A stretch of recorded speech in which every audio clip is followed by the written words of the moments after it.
Good morning to fellow travel industry professionals, and adding my welcome to Elevate and Travel Connect, and welcome to beautiful Washington, D.C. in spring, my home for the last 20 years. It's wonderful to see so many of you here at the kickoff of this conference.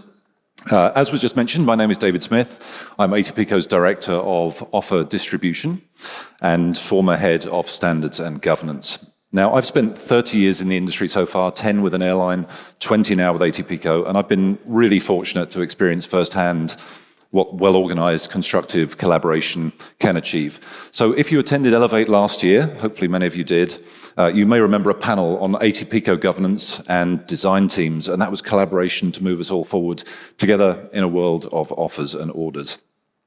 But today we're going to take a wider view, which is with an eye to transformation as we move all together towards successful industry outcomes in a world of modern airline retailing, again, through offers and orders.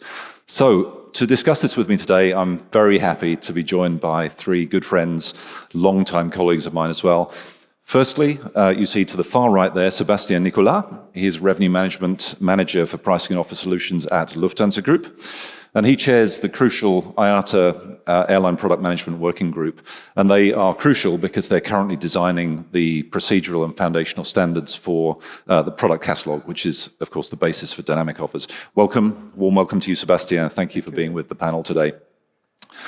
Next in line, Josephine Husson, Senior Expert in Pricing and Retailing with Amadeus. She has years of industry experience, both within IATA forums like the Pricing Automation Group, and with ATPCO design teams across the supply chain. So welcome to you, Josephine. Great to have you with us today as well. And finally, to my right, Chris Allison is Director of Product Management for Offers and Orders at Pros.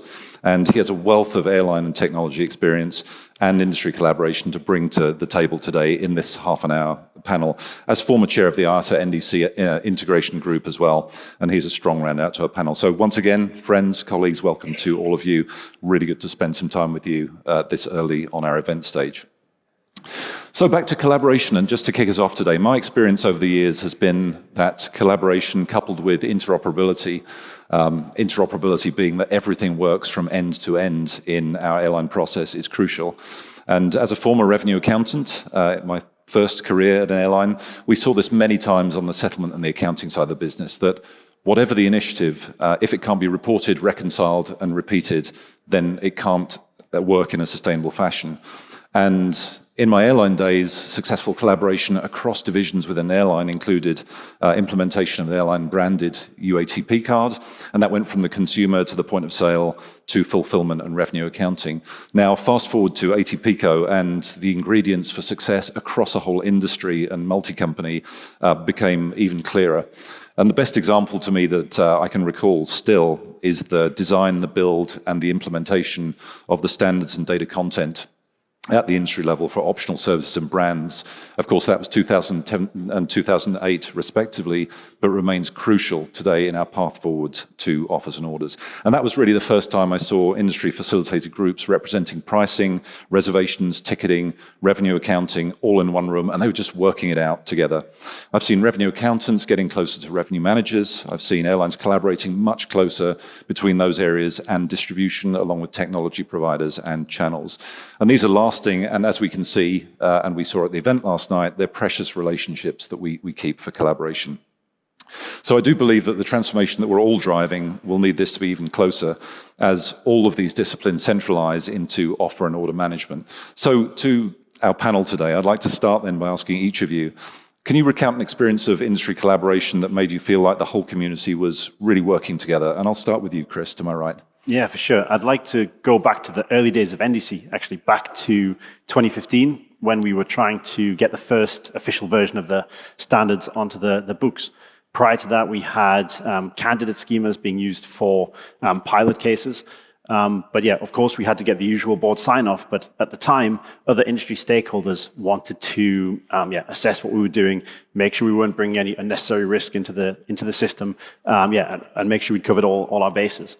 What impressed me at the time was the ability of the industry to come together with enthusiasm at short notice, with a short time frame, and dedicate time and resource to do this diligence.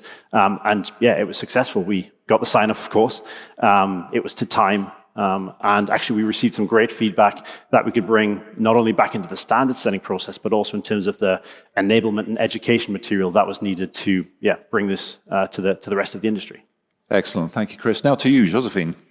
Well, on my side, I would have a couple of good examples of collaboration, but probably the best one happened during the COVID crisis. So if you remember, well, not a good remember, but still, airports were closed, airlines were completely surrounded by requests from passengers to cancel or rebook their ticket. And in fact, this situation revealed the rigidity of our industry, especially when it's about the processing of change and cancel of ticket. We had no way to automatically change the condition of a ticket purchase, even in case of situation like this big crisis that was the COVID. And our travel agency were completely lost because they were receiving different instructions, completely different from an airline to another. It was a little bit the chaos. So we had to act fast. We put together airline system and travel agencies, and we created with very pragmatic discussions, very passenger-centric, in fact, and we created the emergency flexibility solutions that you know well, David. That was done in a record time, in fact, like less than 3 months from the design to the productions. So this was an incredible achievement and a very good collaboration. Great example. Thank you, Josephine. And finally to you, Sébastien. I think on my side, I can try to keep that short, actually, the history. Look at what we all achieved collectively in our legacy world. But I think now we should try to look at all the more difficulties or complications that we have in the new world. And we should really look at it from that perspective. And this spirit that we have it already, and we should keep it that everybody or every players in the ecosystem can find their new place in this new world. Great, thank you for that early insight. And now I'd like to turn to, of course, a very foundational topic for this conference as well, offers and orders. And it's been really genuinely exciting and interesting to be part of the new distribution capability journey. And of course, that's the path to airlines controlling offers and orders, but crucially as an enabler to contextual dynamic offers for the consumer. And not only has communication been crucial and critical, making sure we're talking to each other, but also talking the same terms, but also the pressure of an increasing number of areas of expertise needed to work together with fewer and fewer tenured experts in our industry to do that. So, Chris, as an early pioneer, I mentioned for NDC in your British Airways days, how do you think that landscape has changed as we all get used to working smarter together? Yeah, I mean, I certainly look back fondly from that initial period of perhaps skepticism in the early days. I mean, it's been great to see the increasing willingness for adoption over the years and the increased market uptake. But I think what I've certainly learned during that time, and hopefully we've all kind of learned this as we've gone forward, is that we need to understand that not everyone always has the answers, especially in the early days. That there isn't necessarily one path forward. But that if we continue to come together with purpose, and if we allow leaders to also drive the conversation and go with them where it makes sense, and make sure we give them a free road ahead, we can all be successful together. Great, thank you. And I'm going to turn to Sébastien now as chair of the IATA Airline Product Management Working Group. What are some of the improvements that you've seen up to the most recent meeting, which I gather happened last month, in the way industry experts are collaborating together? What do you need to bring personally as a chairperson that might be different? And what sort of skills do you ask for from participants? Yes, so since the creation of the Airline Product Management Working Group, I have seen a constant increase in the willingness to participate from all the different stakeholders within the industry. And of course, as the chair of the group, I'm very delighted about that because it shows the importance of our group. And I think what makes our group successful as well is the unique approach that we have, which consists of approaching the topic more from a business perspective, and only then we are including actually the IT requirement, basically. So yes, we have as well kind of a lot actually of expertise from the different airline representative participants. We do have, for example, a business analyst, a revenue management and pricing analyst, ancillary, of course, analyst, and we are benefiting as well a lot from the expertise and the savoir-faire from Atypico when it comes to data management. So I really encourage any new person who wants to participate actually to reach out to me at any time. Excellent. Thank you, Sebastian. Josephine, of course, you bring a very different perspective as well that you've seen from large pricing and shopping technology perspective, servicing channels and airlines. Lots of progress, I'm sure, over the years, but also many challenges in working together as an entire industry. And how have you seen that change as we've coalesced around that vision of modern airline retailing? Well, from the different working group I participated over the different years, it's true that I saw slight changes appears in the way we collaborate and we discuss. For example, we made a lot of improvement to ensure we have more pragmatic and cost-cautious discussion. Well, we don't want to design something that at the end will be too costly and not intended or not needed, not adopted. We want to ensure that what we design will have value for all stakeholders and especially the passenger. We have been also more inclusive in the way we do our discussion. Especially, we want all the players in the same room, so all sellers, all system, airlines, and as Sebastian explained, to have people from very different origin and different position, different expertise.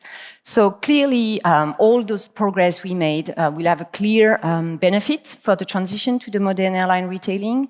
It will ensure that what we design will be for the benefit of the passenger, which at the end should have more choice, more transparency, more flexibility in the product they will buy. And so when the passenger is happy, everyone wins. Excellent, thank you. So it's good to sort of to see that it feels like we're set up for success in future collaboration as well. So I'd like to turn to the topic of individual innovation and collaboration. And one of my favorite questions goes back to a question that was asked of me on the stage back in 2018 from the audience, and it was regarding standards. Do standards stifle innovation? And the answer to that question has really shaped my view in the standards world for years now, that in order to successfully innovate, especially at the scale that we're looking at in this business, global scale, of course, in any aspect of life, you need some form of standards to be able to work together. And by definition, you need industry collaboration to form those standards as well. Time and again here at Atypico, we've seen some of the best results, and you mentioned one, obviously recent one, Josephine there, but for speed, accuracy and adoption when the industry gets together and collaborates really well. So I'd like to get each of your view on drawing that line, where collaboration really comes into its own in the process of designing industry business practices and technology. And let's go to you first, Josephine. So you're right, David. I heard sometimes that standards are not good for innovation, and well, I think it's not true, because if you think about that, a standard is there when you need to communicate to each other. Take the example of internet, for example. So the famous HTTP protocol that they use for the baseline for any communication. So any website today has an HTTP protocol, and it never prevents them to innovate. On the contrary, it's the basic they use to build a very innovative and a very amazing idea. So on our industry, this kind of protocol is now a one order, an NDC, and this will help the airline to innovate. This will be the new way for them to communicate with their partner, with their seller, with their supplier. They will be able more easily to create and distribute products, very innovative products. Even the seller will be able to innovate using the data they receive through NDC, maybe using some fancy GenAI tool. So definitely standard is good for innovation, and obviously you don't have a good standard if you don't have a great collaboration behind. Excellent, thank you. And the same question to you, Sebastian. Yeah, I think I completely agree with what Josephine said. Like, standards are actually crucial for communication within our industry, and they are as well crucial for innovation. However, here I still believe that it works only when the entire industry has a common view on the objective, on what we want to achieve. Standards as well have to bring value. That means we have to be kind of a bit careful where we want to do standards, because we need to leave as well some space for creativity, basically, when it comes to innovation. So, yes, I think the industry needs to work actually much more together. And I believe as well that we need to have, or to really have a common industry plan and view actually on how we want to move towards offer and order or modern airline retailing, and this independent of the organization. And I think, David, you know that I have always been advocating for a stronger collaboration between ATPCO and IATA, because I believe that by really using the strengths of each of the different stakeholders on the industry, it can only benefit airlines, and of course, it can benefit the entire industry. Excellent, thank you, Sebastien. And the same to you, Chris. Yeah, it may be no surprise that, I agree with my colleagues. I mean, we owe the success of our industry to our standards and the people behind those standards. The world would be a very different place if those standards, didn't exist. So, of course, it's key. But that doesn't mean to say that there is no space for innovation along those or inside those guardrails.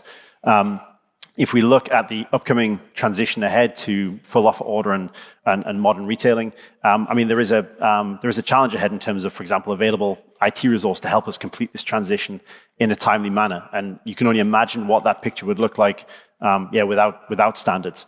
And I mean, I can even look at, among that, there is still a very big place for innovation. I can look at the product catalog area.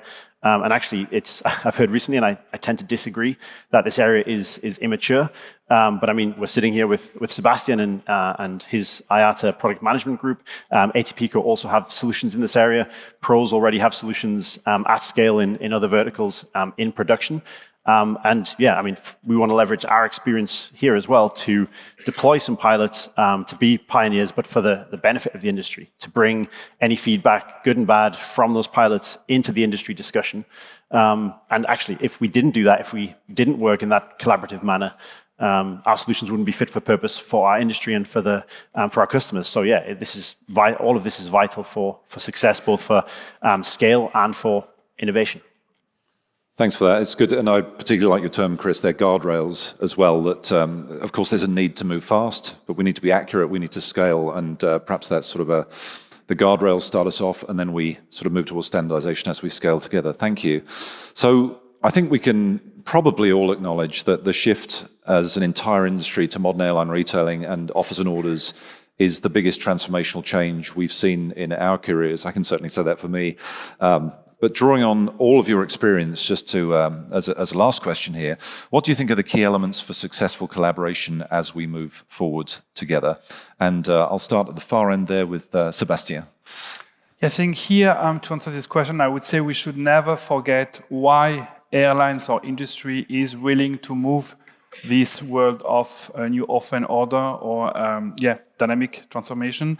The reason is because, years of being actually constrained by legacy processes, but as well with technical limitation, somehow refrained or lead actually for the airlines to be stuck in airline process view or management, and prevented really to concentrate on to move into a more customer-centric view.